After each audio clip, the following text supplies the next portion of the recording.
Long ago, in the time of silk banners and jade thrones, an empire stood divided by fear.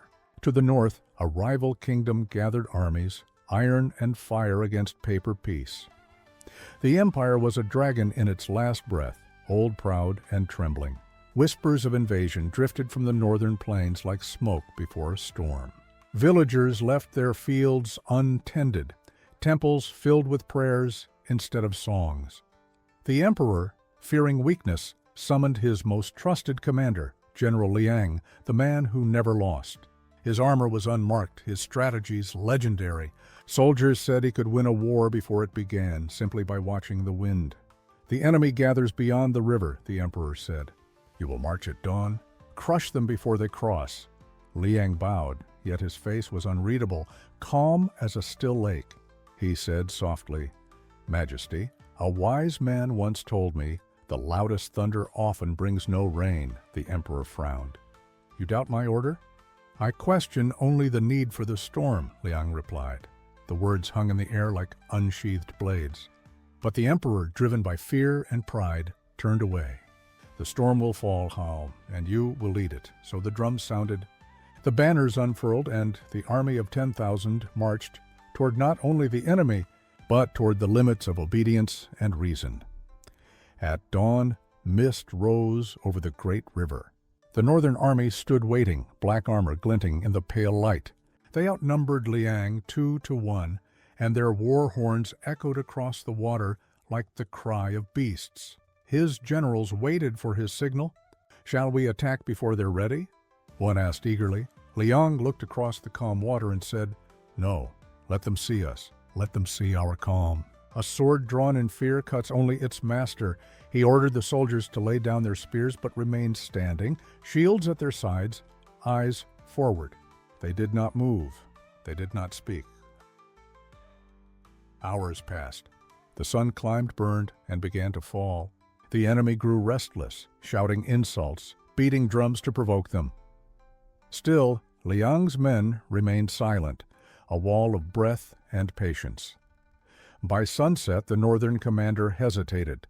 Why do they not fight? What do they know that we do not? And by nightfall, fear crept into their ranks like a shadow with no source. They pulled their camp back a mile, uneasy, haunted by the stillness. Liang smiled faintly. "The loudest army," he murmured, "is often the weakest." Days turned into nights. Rain threatened but never came. The two armies waited, one frozen by uncertainty, the other moving only in silence and small tasks. Then, before dawn on the seventh day, Liang gave his only order: "Pack everything. Leave quietly, but let the enemy believe we remain." They left behind rows of helmets on spears, shadows shaped like men, and campfires burning low. When the northern army charged at sunrise, the empty camp awaited them. The helmets glimmered like mocking ghosts. They attacked the silence and lost to it.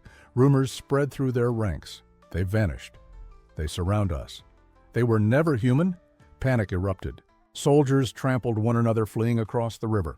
Their bridges collapsed beneath their own weight and chaos. From a nearby ridge, Liang watched the smoke rise and said to his lieutenant, "When your enemy fights shadows, let him." The mind defeated itself long before the sword ever moved. When Liang returned, the emperor's throne room burned with golden fury. "You disobeyed me.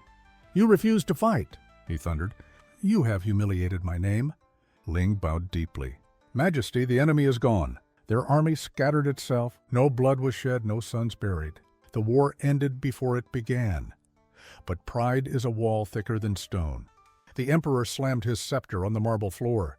"I ordered conquest, not hesitation. You win nothing without battle." Liang looked up at him, calm and almost sorrowful.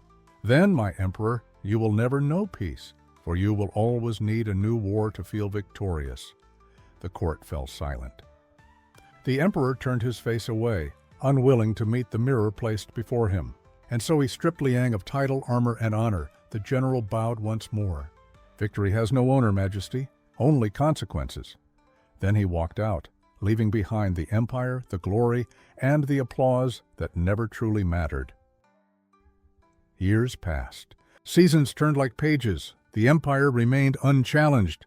Trade flourished, villages rebuilt, and rivers ran clear again. But in the quiet corners of the palace, the emperor's counselors whispered, "It was not your might that kept the peace. It was the general you dismissed." Age had softened the emperor's pride. He sent riders to search for Liang, hoping to bring him home. But the general was gone. They found him at last in the western mountains, not as a warrior, but as a teacher.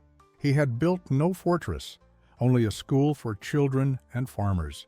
When asked why he had left the art of war, Liang replied, "Because peace is also an art, and harder to master."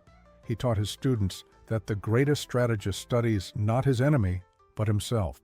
That most battles are born from noise within the heart, not from nations or flags. Sometimes he would take his pupils to the riverbank where he once stood unyielding. He'd gesture to the flowing water and say softly, "The river moves without force, yet wears down stone. So, too, must we learn to yield without surrender." Centuries later, the story of General Liang still echoes. Though few realize it lives among us, today's battlefields are not fields at all. They are meeting rooms, comment sections, family dinners, and private minds. Our swords are made of words, our shields of pride. We fight to be right, to be seen, to win arguments that bring us nothing but exhaustion. We measure victory not in peace, but in applause, likes, promotions, the same illusions that once drove emperors mad. We live in an age of reaction, not reflection. Every disagreement feels like war. Every silence feels like weakness. And yet, the truth from Liang's river remains. When we stop needing to win, we finally begin to understand. Strength today is not in domination, but in restraint. The ability to breathe before replying, to let the noise pass without building an army against it, to know when silence serves better than speech. True generals of the modern age don't command troops, they command themselves.